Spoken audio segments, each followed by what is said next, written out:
Bashar. And you good day. I have a question about how these beliefs, negative beliefs, might densify to the point of getting stuck in the body. Like I have this pain in the back of my left shoulder. Yes.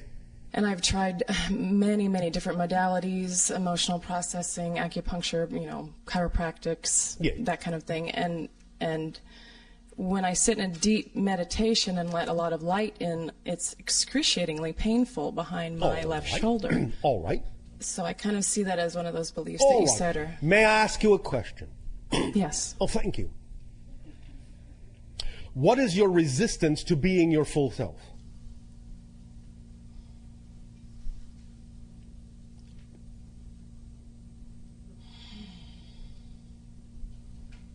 All right, I'll ask it another way. Because this often is an easier way for the human mind to wrap its mind around the idea of discovering negative beliefs. Oh, first of all, are you acting to the fullest ability you can on your highest excitement every moment? Yes. Why was there hesitation there? I mean, I have doubts that come thank in. you. Okay. So the answer is no. No. Thank you. So the question is, what is the worst possible thing you fear might happen if you did?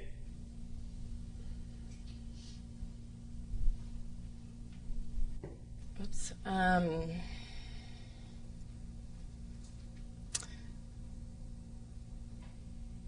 I have gotten to the point of being near destitute with money. And Near destitute? Yeah, near homelessness. So are you saying that by acting on your excitement, it created the idea and the experience of being destitute? Is that what you are saying? Yes, I guess so. Do you understand that that is a fallacy? Yes. All right, explain it to us. How is it a fallacy, what you have just said? Well, acting on my highest excitement, Yes. I mean, there has to be a negative belief system in there saying Yes, because that why? I don't deserve it. Because or why? like that. Because why? Yes, because why? How do you know that? Because I'm not living that reality. Because if you are actually truly in your excitement, if you're actually truly in that vibration, if you're actually truly in that state of being, that state of being does not, by definition, contain an experience of destitution. Correct. That tells you you must be relying on some other frequency to create that experience. Right. So why are you connecting the idea that excitement leads to destitution? Why are you creating that hybrid belief system? I guess because my highest excitement Yes. involve things like that cost a lot of money that I don't have in the moment. So? Do you remember our definition of abundance? Yes. What is it? Allowing. No. Oh. Do you wish us to repeat our definition of abundance? Yes, please. Are you paying attention? Yes, Are you sure? I am. Thank you. Abundance. The ability to do what you need to do when you need to do it. Period. What I need to do when I need to do it. Yes. The ability to do what you need to do when you need to do it.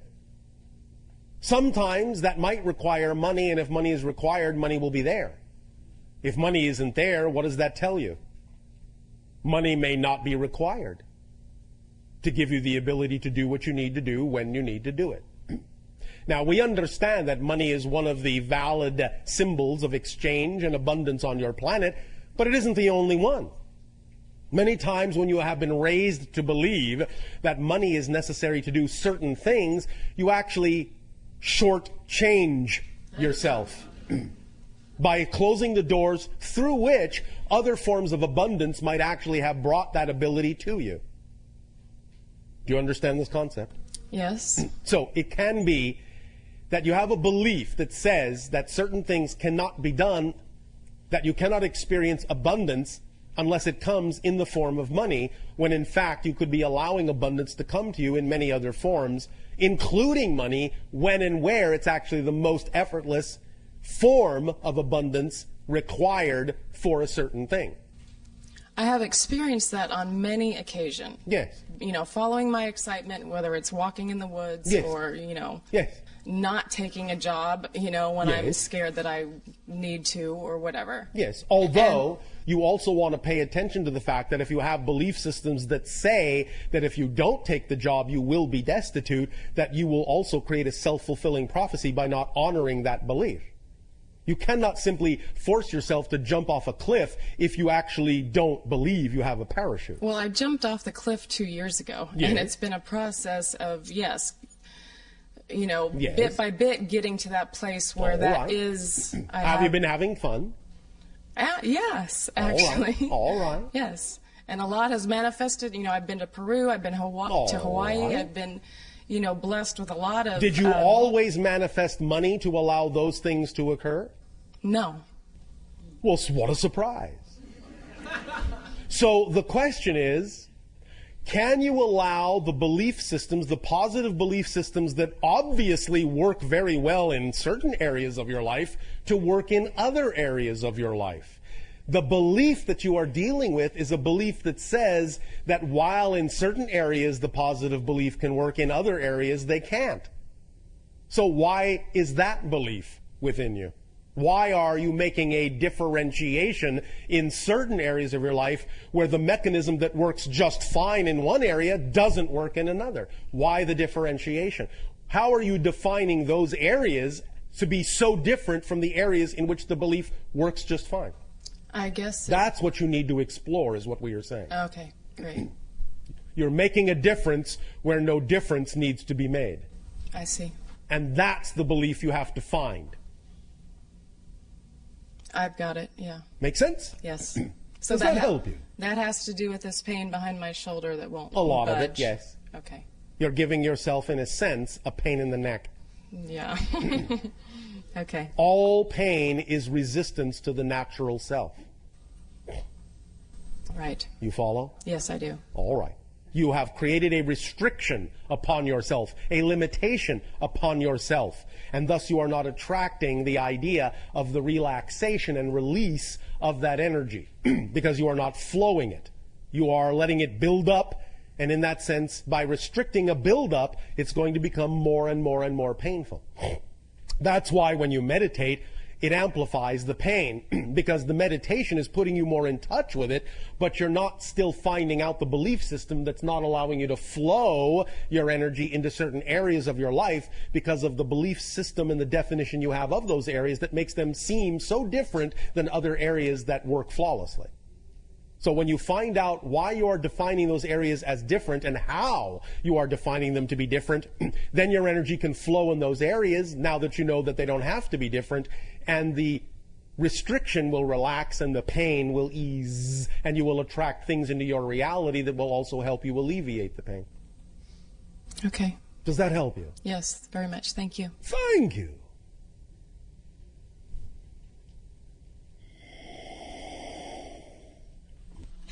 Bashar! Hello! So, you know already that I'm Yes. excited to be here.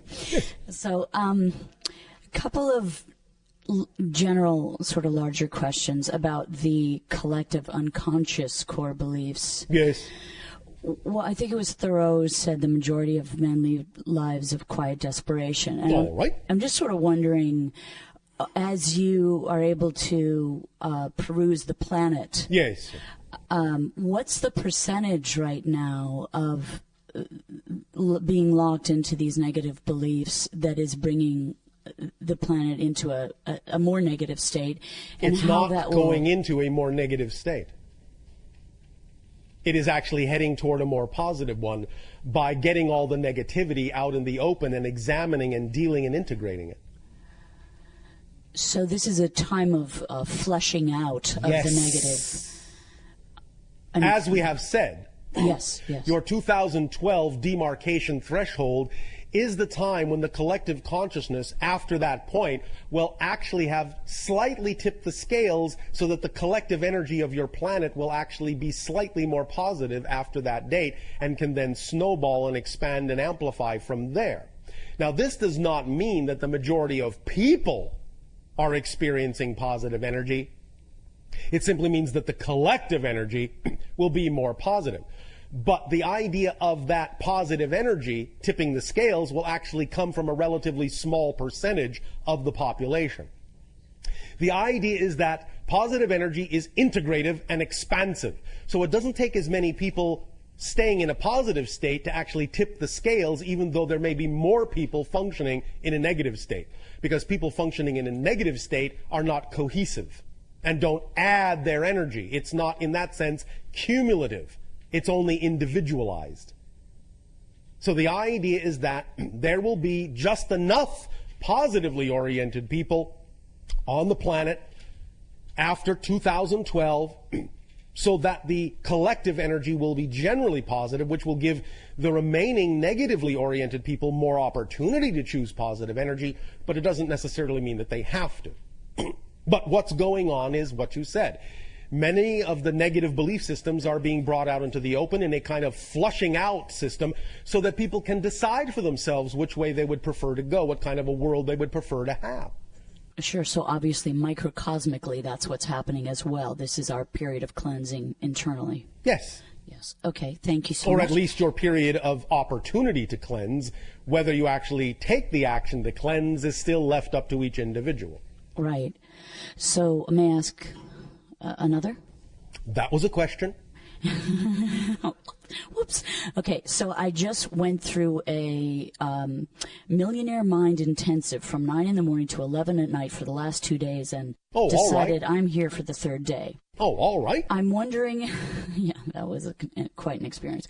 Yes. I'm wondering, is there a collective unconscious belief about money that is in the act of change? Well, obviously there is. Yes, obviously there is. Otherwise, the banks wouldn't be folding. But yes. How can we align ourselves with a more positive core belief about money to assist all of us towards more abundance right now in this place where we are collectively? Eventually, the idea of your system of exchange will actually be based on the idea of what people themselves bring to the party, as opposed to an arbitrary medium. Right. So it's a more individual application of our gifts and talents is what we should focus on. Is that correct? The thing to focus on always is to follow your joy, and if your joy brings you to the creation of a new system that can be put in place when the old one crumbles or before the old one crumbles, you will slowly replace the systems that way. Right. So you will not change the systems that are there.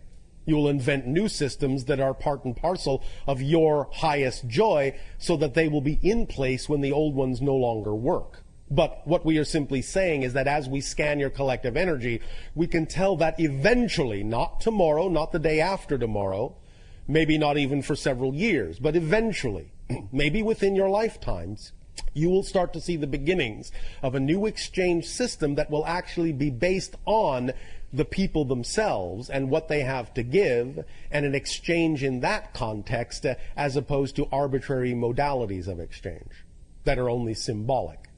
That is, to me, like so exciting. I just want to dance right now. Go ahead. Woohoo! Thank you. You know I'm just containing myself. And the Why? I know, but because I get disciplined by others around me as I express joy for everything you're telling me. Anyone going to discipline her? I'm just always so, I can't believe how people sit down and take this information when, it's really just an amazing process that is about our liberation. And at the same time, obviously, it is within your belief system to believe that people can take the information sitting down, since obviously you are creating in your reality a bunch of people around you sitting down. Not my choice, but... not your personal choice. Right. But obviously you are willing to allow other people to interpret this information in their own way. Sure, of course. Thank you. Of course. So the one last question, if I may... May she? Yes. Did you need permission? Yeah, because I don't want to steal anyone else's time. It is all well and good to be considerate. Nevertheless, you already knew that you could ask another question. Thank you. Thank you. Okay, now I'm getting emotional. Oh, all right.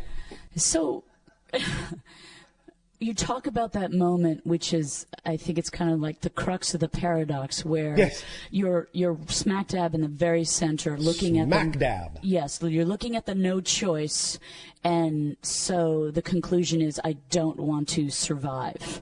Yes, in the negative belief. Yes, deep in the core of the negative structure there. Yes.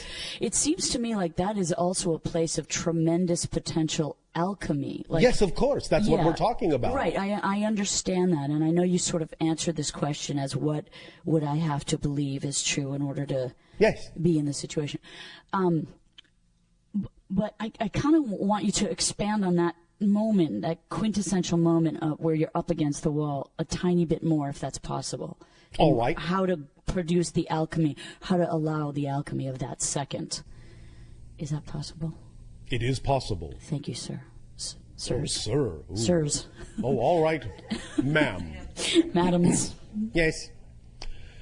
Again, this can be done in many ways. It depends upon the individual. It depends upon the belief system structure as to what methodology might work best for that individual. However, one way is again to recognize the power of paradox in the following way. In any event where you are feeling like you have no choice at all, it may be helpful to recognize that the only way it is possible to actually have the experience that you have no choice at all is to actually be free to choose anything. So free to choose anything that you can even choose the experience of having no choice at all. Does that make sense? Yes, no, maybe. I'm getting there. It's kind of like living inside your anonymity, or I don't know. It's asking yourself, how did it come down to the idea that there is no other choice here? Because again, there's a negative and a positive side to this.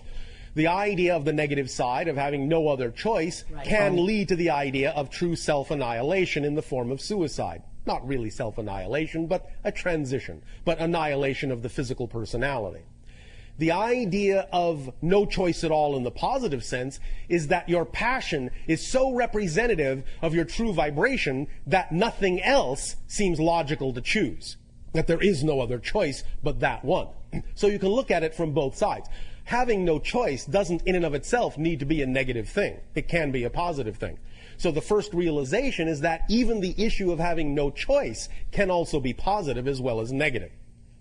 That can lead to the realization that if you are able, if you're capable of actually arriving at an experience where it seems like you have no choice at all in the negative sense, that the only way you could possibly be having that experience is if you had been given the choice to have that experience, which means you have other choices.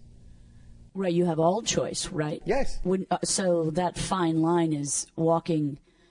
It seems to me it's the same line, the line of no choice and all choice. You're as close. Let me put it another way. Let me put it in terms that might be considered somewhat scientific on your planet, using the vernacular, using the example that is referred to as entropy.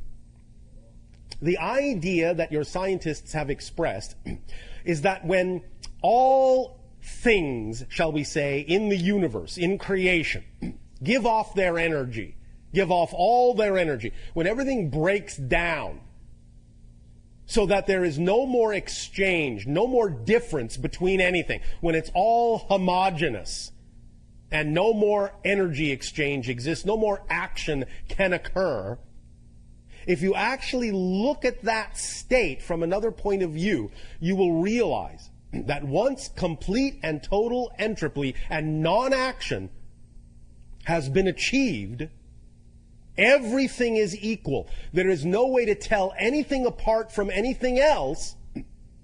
Then in that state of being, anything goes. Which means that it can actually start to recrystallize. It can actually start to reclump. It can actually start to redifferentiate. So from absolute entropy, can actually come the seed of a new creation, the seed of a new Big Bang, so to speak. Because once you arrive at a place where everything is absolutely equalized, then anything can happen, because space and time, you don't know what direction anything is going in at all. It's all the same. So it might as well be going in any direction you prefer it to go in. And thus, by having that very thought, it brings everything into action following that thought, because that thought now is all there is for anything to take its cue from. Does that make sense? Yes. So when you arrive at the idea of having no choice, it's very similar to the idea of everything being equal, of not seeing any other direction to go in, because there is simply no other action to take. And when there is no action to take in any direction at all, then you can actually take any action you wish, because when there is no action to take, all the rules are gone. Everything is gone. There are no more limitations at all, whatsoever. So you can do anything from that point. So having no choice, paradoxically, means you have every choice. Because once you have no choice, there are no rules, there are no limitations. Is that why I personally straddle that line so much? Because I'm seeking this tremendous liberation? You are doing that particular balancing act as a exploration of a theme. Yes. Okay. Does that help you? Yes. When will it be over? Never. Why would you want it to be over? Does that mean that you are not allowing yourself to define this experience in a positive way?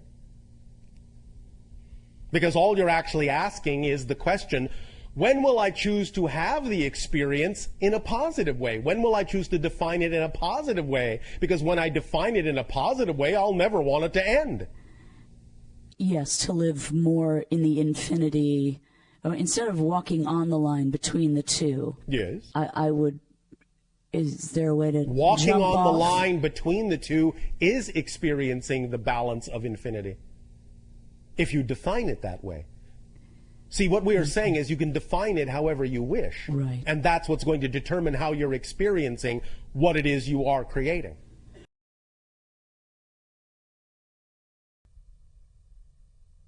To begin, changing the subject, lightening things up, we will, first and foremost, before we engage in questions, tell a story. So relax. Get comfy, as you say. If you wish, put on your ethereal pajamas. Have some astral cocoa. All right. And sit before your crackling etheric fire. Relax.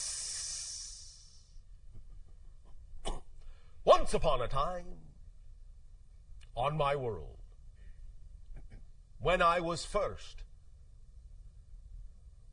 training to become a contact specialist, my father and my mother brought me before a group of very experienced contact specialists. 10 in all. They related to me, each and every one in his or her turn, their stories of their first contacts with other civilizations and what they learned from the experience, what they gained, how they grew, how differently they perceived the idea of creation by having experienced another facet of creation through the auspices of a completely different civilization, and how that reflected upon us and how we could look at ourselves in different ways. Throughout the course of a day, they related their stories to me and also to my counterpart, who many of you know as Anima. And as together she and I sat and listened and absorbed and imagined and visualized the scenarios that they were painting in our minds, bit by bit we realized they were also not only just telling stories, but handing over their experience energetically, allowing us to literally live emotionally, vibrationally, mentally, through those experiences, allowing us literally to taste, hear, see, touch, feel every sensation that they had experienced in those first contacts with other civilizations, priming us for the new civilizations we would encounter, such as your own. So that by the time it came time to encounter you, we would have a wealth of experience and knowledge to draw upon, to aid and assist you, and also to allow our interaction with you to aid and assist us in seeing ourselves relative to all the other civilizations, all the other facets of the multidimensional crystal of all that is, and giving us a deeper appreciation of our connection, of our relationship as family within creation, as parts of the all that is, as parts of the one, as expressions and reflections of each other. And at the end of that day, after we had absorbed those experiences in that way, we were then allowed to be by ourselves momentarily, alone. They all left, bid us, as you say, farewell, went on their way. Anima and I were simply by ourselves in what you would call a very natural setting of trees, of grass. And as we allowed ourselves to simply remain there quietly, absorbing all that we had learned, we began to realize that the stories were not over. For as we sat there, in that resonance, in that vibration, suddenly we received stories from the rocks and the trees and the animals and the sky and the water and the air. And everything our world had to offer in its consciousness, in supporting us as the mother of us, we received from her that day. To let us know that as we ventured out among the stars, we would always carry a piece of our own home world in our hearts. We would never be disconnected from her. And that as we make contact with other worlds, other beautiful gems in space such as yours, not only is it our personage that we present to you, but the entirety of the consciousness of our world, not just the people, but the planet and everything upon it, and everything within it, and everything that it is. So that our worlds are also communing vibrationally as we speak to you as people. Our respective planets are also speaking to each other through the timeless void of space and time. This communication is taking place on many levels, all at once, all now, and that is what we learned that day. So be it. Kenneth. Yes. Would you like to share your questions now? Yes.